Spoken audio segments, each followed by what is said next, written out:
Honestly, I still don't know how to explain what happened. I'm not expecting anyone to believe me. I probably wouldn't believe it if someone else told me, but I need to write it down. Maybe just to convince myself I'm not crazy. This was about 2 years ago. A group of us, 6 friends, went camping for the weekend at a spot we've been to before, deep in the forest a few hours from town. Nothing fancy, just tents and a campfire, some booze, and no cell service. We'd done it a few times before. It was like our own special tradition, one last breath of freedom before our summer ended and work and classes took over. There was me, Josh, Mia, Devin, Casey, and Lexi. We met in college mostly.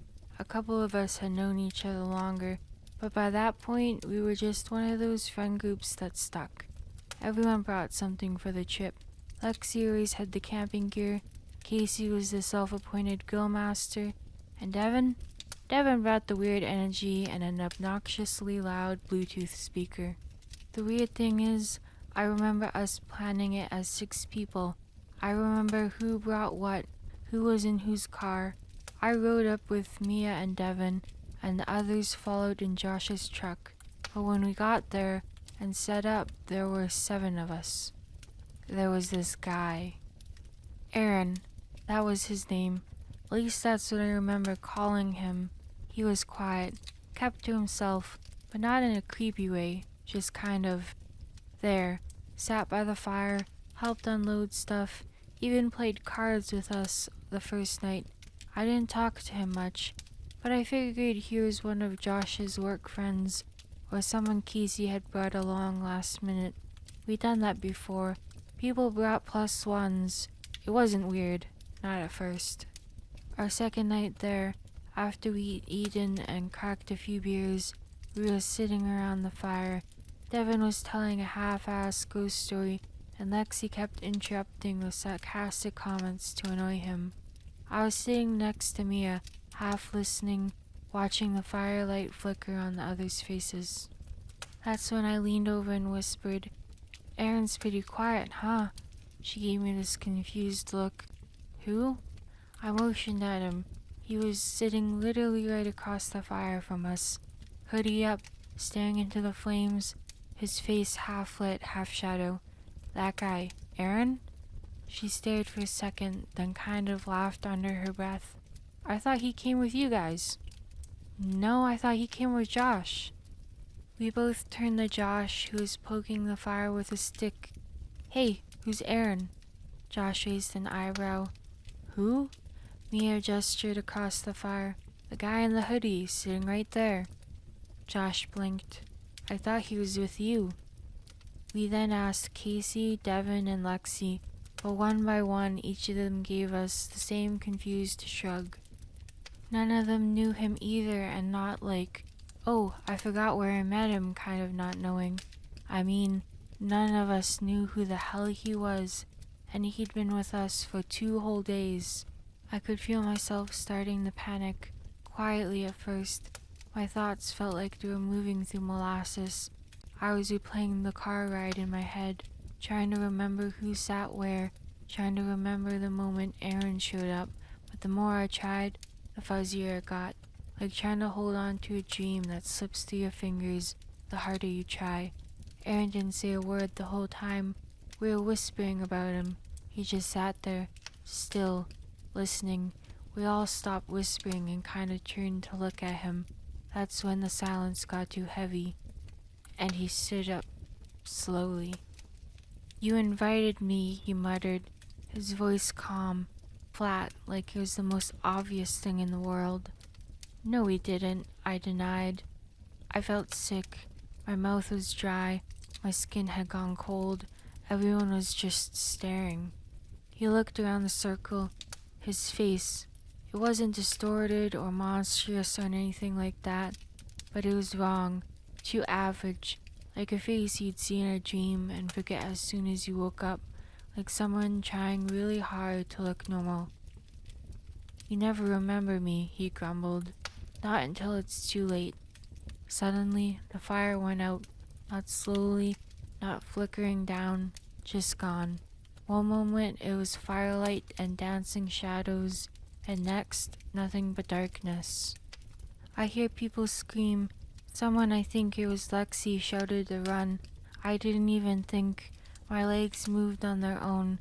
I sprinted into the trees, branches clawing at my arms, rocks and roots snatching at my boots. I didn't care. I just ran, eventually collapsing against a fallen log, chest heaving, heart hammering, so hard I think I might throw up. It was dark in the forest, no moonlight, no stars, just a black void, so thick it felt like being buried. I sat there holding my breath until I heard another voice calling out. It was Casey. I followed the sound until I found them. One by one, the rest of us regrouped, except for Devin. We quietly called for him a couple times, but the eerie silence that followed each call was unsettling to say the least. Eventually, when we still couldn't find Devin, we started hiking back in the direction of where we parked our cars, thinking maybe he'd run that way. We moved fast, barely speaking. The forest felt wrong, like the shadows were heavier than they should be, like the air itself was fleeing with us. It no longer felt like the forest we'd visited so many times before. All night we kept moving, following the narrow trail by flashlight. We heard things, sticks snapping in the brush. The sound of something big was stalking us through the trees, but the worst were the voices, faint at first. At one point we stopped. It sounded like Devin calling our names.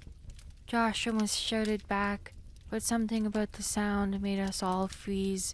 The voice was off, like it had too many teeth, like it never needed to use a voice before and was trying to remember how. We all looked at each other. No one said a word. We just nodded and ran. Branches tore at our clothes and slapped our faces, but we didn't stop until we saw the shimmer of the car windshields through the trees. By the time we scrambled into our cars, the sun was just starting to rise above the tree line.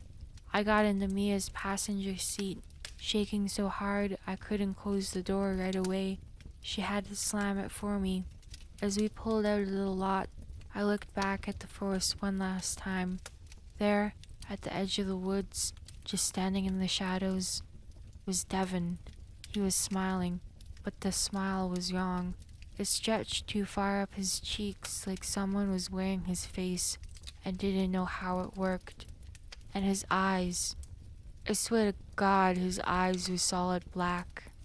We drove straight to the ranger station, about 5 miles from where we'd been parked. We barged in and poured out the entire story, talking over each other. While we were trying to make sense of it, the ranger just listened, without interrupting. When we finished attempting to explain what had happened, he leaned back in his chair, eyes heavy. He didn't look surprised. "We'll send out a search party," he said eventually, but his voice was flat, like he already knew how that would end. We were shaken to argue, and thanked him for his help. As we turned to leave, I heard him mutter under his breath, "6th one this year, sheriff's gonna be on my ass." I turned to look at him, but he was staring at his computer screen, shaking his head and typing, like he hadn't said anything at all. Rangers searched the woods for days. They found nothing, no tracks, no torn or ripped fabric, no signs of struggle. It was like he'd been swallowed by the forest itself. The weirdest part, though, none of us could even describe him properly. I know that sounds insane, but when we tried to give a description, we couldn't agree. His hair color, his height, even his voice, it all felt like a blur on our heads. His photo on social media didn't help. It looked like a low-res version of him, as if it had been run through a dozen compression filters, blurry even when it shouldn't be. We don't talk about that trip anymore. None of us have gone camping since.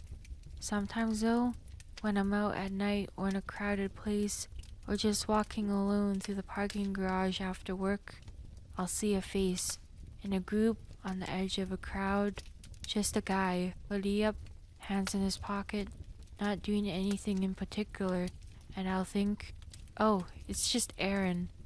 But then I remember and I run.